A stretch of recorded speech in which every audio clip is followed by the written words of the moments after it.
أما سجلة لقيت تعرفاتك. إيه أما بريدة جرا أوكي. نو أما اللي نما جرا ديم قرواتي هيا تفوفات لا لأسمها ساني واي شمرة أسمها سان شمرة كأن هيرمو قبضي فلانو جسوا هين قبضو شمرة جارس بيجرا تبدأ سفا بيات ترمتفا أسقيت بياربا دي في كبي يورو بياربا كهم بيا فرنجي فاجنا جنتي جولا بياربا فاجنا جنتي نمن كأن هيرما هنجرو إرا عمرين ديما جرا كنافيو شمرة تكايو عمرين إسي وقا يدين مشان منا عرب باتوري أكا واري في منا جروتي جد كانوا مبك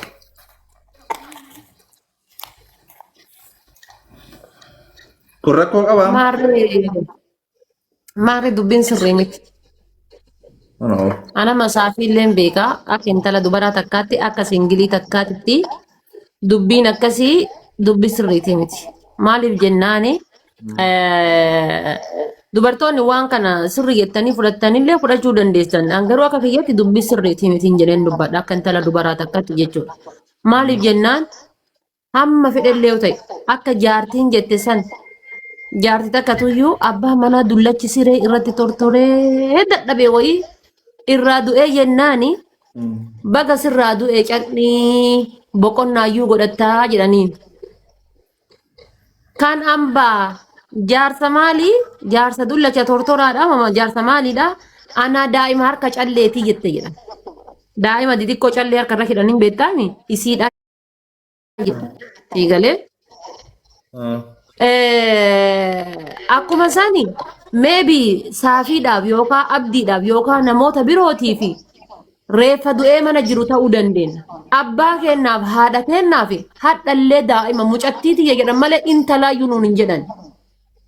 Siigalee abbaa kennaa fi hadhallee daa'ima. Ani maan tun ta osoo dhalee torba dhaluu danda'u tun osoo biyya jiraadhe dhaluu danda'u tun waan fedhatee tun hadda osoo biyya galee abbaan kiyya sadarkaa ammaatti mucattiitii yanaan jedha haati tiyya mucattiitii yanaan jetti. Siigalee tokko san lammaffaa taree deebi'ee dubartoonni teenna maybe warri biyyaa akka ka biyyaatittuu keessattuu warri biyyaa baanee biyya ambaa irra jirru madaa hedduu qabna. Madaa hedduu jechuudha. Siigalee madaa hedduu qabna ka rabbi qofti beeku dachiin nurra dhaabanne qofti beektu kan namni nuuf hin beekne kan haati kennallee hin beekne kan abbaan kennallee hin beekne kan obboleessi kennallee hin beekne kan namni nu dhageeffatullee nu hin beekne jechuudha. Madaa qabna. Siigalee madaan sun maal inni tokkoffaa fakkeenyaaf dubartiin biyyatti abbaa manaa biraa baatee abbaa ilmoo biraa baatee biyya alaa deemtee erga ruuza quuftee dhiira biraa heerumtii. Jechi jedhamu suni jecha sobaati. Maaliifuu? Siigalee maaliif? Abbaan manaa kiyya sun hin dhageettanii miti? Moonitorkiin naqabee jira.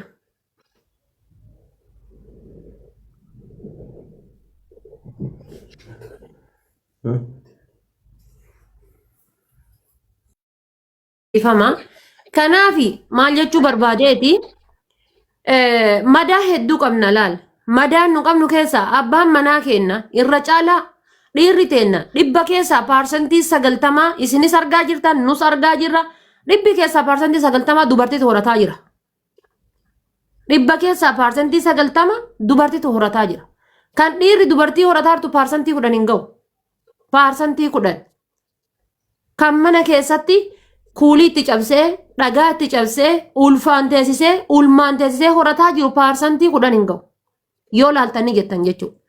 Gaafa isiin biyya daa'ima harmi aanan keessaa gajjigu kana kan aanan keessaa akkana gaxononisu aanan marfeedhaan harma kana akka aanan keessaa hin jinne marfeedhaan uf gossitee usuu aanan sun keessaa jigu siigalee bitaa mirgatti aanan sun sarbaa isii miicee keessaa yaa'u aanan san marfeedhaan uf keessatti gossitee usuu dhiinni isii irraa gadi yaa'u argitee dhiinni isii hin qoorin dhiinni irraa gadi yaa'u ilmoo fuutee ilmoo ji'a 2 ji'a 3 fuutee isa harka keettee jireenya kana jijjiiranna biyya kana nurraa jijjiiramuu dhabde jettee gaafa isiin biyyaa deemtee Suudii geette isiin makaraa meeqa keessa darbitee hanga sadarkaa birrii isaa ergituu geetti tokkoffaadha afaan hin beektu haadha achiin qabdu abbaa achiin qabdu kushiinaa kana osoo bulguuta nama nyaattu taate bulguu nama nyaattu osoo taateeti diimtuu gurraattii isii tan beenne kushiinaa kana dhattee ola seenti biyyaan baarra waliin jirra diimtuu gurraattii isii kana hin beenne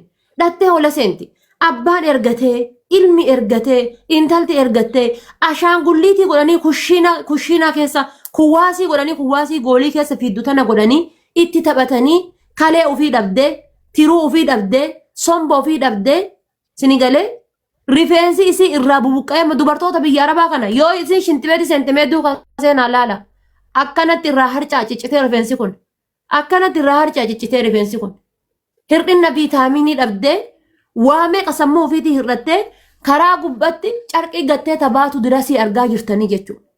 Karaa gubbatti carqii darbitee qullaa akka haadha garaa buute sababa maaliitiin sun gariin sababa abbaa manaa maraataa isiitiin.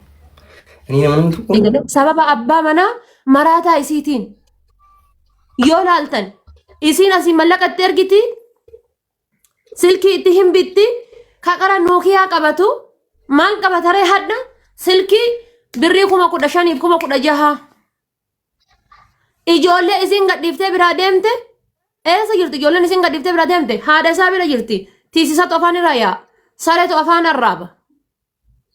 Sareetu afaan arraaba ijoollee isaa san hin laalu bar dhiiguma isaa san fincaanuma isaa san hin laalu bar sareetu afaan arraaba tiisisatu afaan irra yaa mudhii gadiin qullaa oolti tasanuu rabbiin soddaatii laaffiseefi waa ilmoo isiisan harka qabatteefi tasanuu rabbiin obboleettii isaa laaffiseefi mataa irraa miicanii daaraa irraa miicanii irraa dhayanii qibaatii itti haxaayan siigalee ijoollee ofiitti hin oolle mallaqa isiitti hin oolle hin gala yoo jettuuni an dubartii meeqatu keessaan boo'ee na himate operaasyoonii taatee tan garaan isii kun biintamee dhaltee kaatee osoo operaasyooniin sun hin fayyin biyyaan baa kana deemtee hojjetti dubartii meeqatu bilbilee na keessaan na hima hin galini ta mana ijaarte hanga shintibeetii ijaartutti hin galini ta shintibeetii ijaarte hanga mana baadiyyaa kana baadiyyaan ta'e nu magaalatti gadi dhufnutti hin galini ka jedhu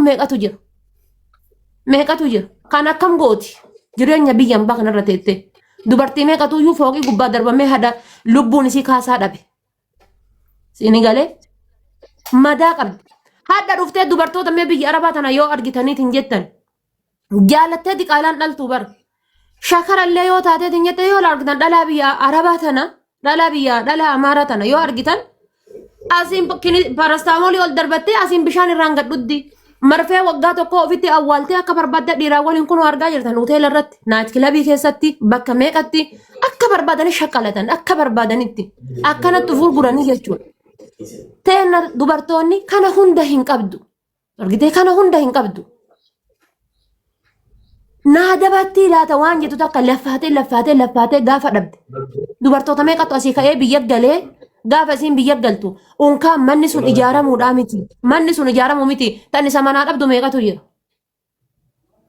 asii su'uudii fuula keessatti dhufa taaribaan birrii mallaqa isiin itti ergituun asii ka'ee liibiyaa qajeela mallaqa isiin itti ergituun asii ka'eetiin eessa bada mallaqa isiin itti ergituun dubaay deema mee dubartoonnummaan amma dubaay hin jiran warroonni jaarsa mallaqa itti baasanii biyyaa baasan argitanii ka ofiiyyuu mo'annoo hin qabne meeqa kamtu jira sinigalee dubartoonni kenna madaa qaban gaafa dubartiin akkana taateetiin jette janaa isa mana keessatti du'e jedhan sheekonni kennallee dhiifama nu godha dawaa suutuma jilbumatti nutti godha dawaa gaafa nu gootan nuti madaa qabna madaa bultii qabna argitanii ifaajee hedduu qabna dawaa isin nutti gootan hin jibbinu dawaa nutti godha ni fudhanna yoo rabbi nu laafis garuu hoo gaafa dawaa nutti gootan kokketti nun dhiibina anam dawaa sheekota kennaa tokko waan hin dhageeffannee mal fidaniitu maani kokkeen nu dhiiban argitanii kokketti nu dhiibina nuti waa hedduu dadhabnee waa hedduu obsinee argitanii mallaqa kenna kanan kushiina arabaa keessatti mee saafii dhiifama naa godhaati dubartii tam shari'aa kamtu haadha manaa tante haadha manaa jechuun uffata garaa jalaati paantiidha argitanii boodii garaa jalaati haadha manaa tante tana baasiiti baasa boodatti baasii gurguradhu dubartii tamtu jedhe shari'aa kamtu jedhe akkasin nu gurguratanii akkasitti dalannee akkasitti hojjennee birrii tiyya san immoo deemee dubartii biraa fuudha Birri aniin dhiirri hojjedheetti erge laal. Akka dhiiraatti hojjedheetti erge isiidhaan deemee dubartii biraan rafuudha. Sinii galee. Kanaaf dubartiin mana abbaa haadhaatti geette farda du'e yookaan ammoo janaa'iza yookaan baktiidha jechi jedhu.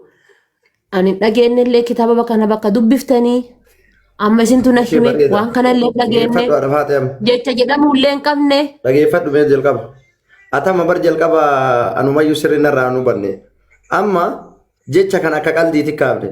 Hamza Hashim wajjin gamaa gamana ta'e kanatti Hamza Hashimee dubartii umrii 25 fi 30 geesse akkamiin laaltaa osoo hin heerumin jennaan. Dubartiin umrii 25 fi 30 geesse gadi baatee heerumuu qabdi. Anamma yeroo kana jedhu jira miidhuuf fakkeenya guyyaa si tuqan annama gadi ba'ee boo'e keessaa tokko hin beekamne guutuun. Sagalee sii ta'uu bira taree akkami ati tuqamtaaf nama imimmaan boohee dachii balleesse keessaa tokko garaadhaan jechuudha. Maaliif dhuguma shamarran jechuun zollomamtanii miidhamaa jirtan. Nam tokko haadha faatee fakkeenyaaf yeroo dheeraadhaaf sagalee namaa ta'aa turte jecha xiqqoo dogongora afaan kee kanarraa ba'uuna namni guutuu yoo si duule yeroo baay'ee waan miira keessa si galchuu hin beekaa nama. Osoo ati hin fedhin namni dhiibee dirqiin itti si galcha miira keessa si galee waan si keessa hin jirre waa onnee kee kana keessa hin jirre dirqii yoo si tuqan muluu itti dhiibattee seenta si galee. Anamma jecha kana yeroo jedhu jira tuquufii miti. Dubartiin umrii 25-30 mana abbaa haadhaatti geette akkuma nama reeffa mana jiruuti. Reef yoo mana taa'een tolu waan ta'eef yoo manaa gabbaatee irra tolti gabbaatee heerumuu qabdee dubbadde jecha tana qofa.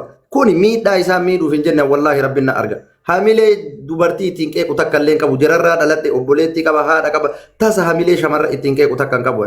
Yeroo dheeraadhaaf nama dubartiidhaaf sagalee ta'aa ture keessaa tokko ana. Haasaa qofaan osoo hin ta'in idamimmaaniitiin sagalee ta'aafan dubartii yeroo ta'u. Jecha haganaa dogongora tana duratti amma abdii waliin dhiifama jedhee ture. Jechi keellee haasonni keellee dhibbaan dhibba dhugaadha. Wanni ati haasote kun guutuun sirri.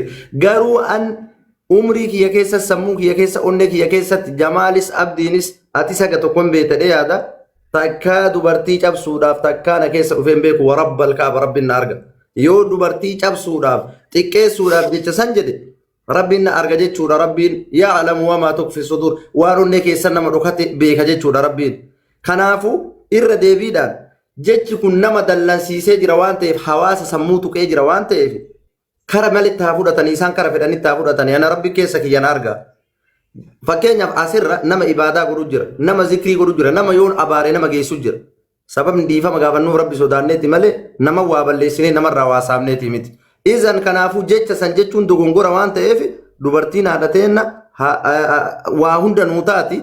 Saayikooloojii jiraa eeguu qabna malee dhiirri kamuu abbaan fedhe hamilee dubartii ittiin cabsu hin qabu guutumattuu mataa kiyyarraa eegalee sheeka abbaa fedhe yoo ta'e qabeenya jiraatiin jiraataa irra dhugaa hoosiin jedhe. Masjiidni mallaqa shamaraatiin ijaaramaa jira. Qarqaarsa bakka hunda shamara dhaabaa jira. Fakkeenya biyya keenya yoo fudhatte baadiyaa hunda keessa wanni qorqoorroo ijaarsisee nama nu godhee jedhe shamara biyya Arabaati. Dhiirri biyya Arabaa dhufe kun paarsantii 90% shamaraan dhufe mallaqa jiraatiin dhufe.